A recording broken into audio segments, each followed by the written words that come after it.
Let's learn about cash dividends and stock buybacks. Here is a company with $5,000 in equity on its accounting books. This company issued 1,000 shares. Book value per share is $5. The market capitalization of this company is $10,000.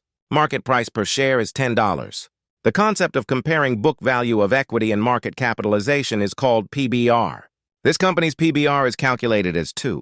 This means that the market capitalization is twice the book value of equity. Shall we say we pay a cash dividend of $1 per share? As cash is actually being withdrawn from the company, book value of equity decreases accordingly. The market capitalization should be like that too. The market capitalization decreases as dividends are received. Since the market capitalization is $9,000, the stock price should be $9. It's called ex-dividend. It's like the shareholder sold $1 out of a $10 stock. Now, let's say we make a treasury stock purchase for the same amount. Cash dividends are cash given to shareholders. Treasury stock purchase also gives cash to shareholders. The difference is that the company receives shares from shareholders. If a company continues to hold the purchased treasury stock, book value of equity and market capitalization will remain unchanged. But this varies from country to country. Treasury stock can be viewed as stock that has not been issued at all. If so, book value of equity and market capitalization will also decrease. Let's see a little more about that. Let's assume that there are simply no voting rights for treasury stocks. Let's say there was a major shareholder who owned 300 shares. Previously, it had 30% voting rights. However, since 10% of the treasury stock does not have voting rights now increase to 33%.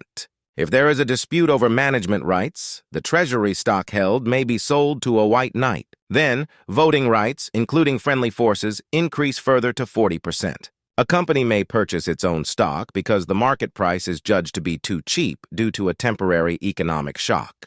If the stock price rises later, the company may sell. A company must make a profit from its customers and return it to shareholders. A company shouldn't make profits for its shareholders. And this is actually insider trading. For this reason, many countries regulate by law the purchase and retention of treasury stocks. For example, in California, treasury stocks must be retired.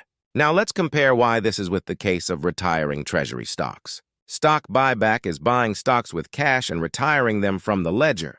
So in the end, it's the same as giving cash. It's the same as cash dividends. Market capitalization decreases, but stock price does not decrease. This is because cash dividends decrease the stock price, and stock buyback decrease the number of shares. A cash dividend is a small amount of cash distributed evenly to all shareholders. A stock buyback is cash given to shareholders who sold their shares. Instead, the shareholder is permanently excluded from the market.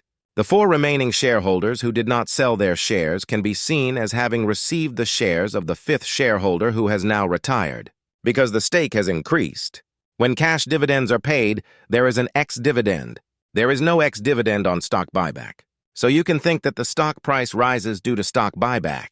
Not really. Market capitalizations fall, but stock prices do not fall. Some argue that stock prices rise as supply decreases. By that logic, stock dividends should fall in stock price. Because the number of stocks increases, don't ask about stock prices from a supply and demand perspective. Stock buyback is very similar to cash dividends. The only difference is encouraging the remaining shareholders to continue to reinvest in the company. There is a company that is serious about stock buyback. It's Apple. Apple even pays cash dividends, unlike Warren Buffett's Berkshire Hathaway. Over the past 5 years, Apple has returned approximately $490 billion to shareholders through stock buybacks and cash dividends. Almost all of the cash flow generated from operations is returned to shareholders. They even borrowed money when they didn't have enough money to return capital. So far, we have compared cash dividends and stock buybacks. We'll end with an interview with Warren Buffett. Apple has an incredible consumer product, which you understand a lot better than I do. Whether they should buy in their shares, they shouldn't buy in their shares at all unless they think that they're selling for less than they're worth. And if they are selling for less than they're worth and they have the money and they don't see an acquisition that's even more attractive, they should buy in their shares. And I think that that's because I think it's extremely hard to find acquisitions that would be accretive to Apple, that would be in the 50 or 100 billion or $200 billion range. They do a lot of small acquisitions. And I'm delighted to see them repurchasing shares. Let's say we own 250 million or so shares. They have, I think, 4,923,000,000 or something like that. And mentally, you can say we own 5% of it.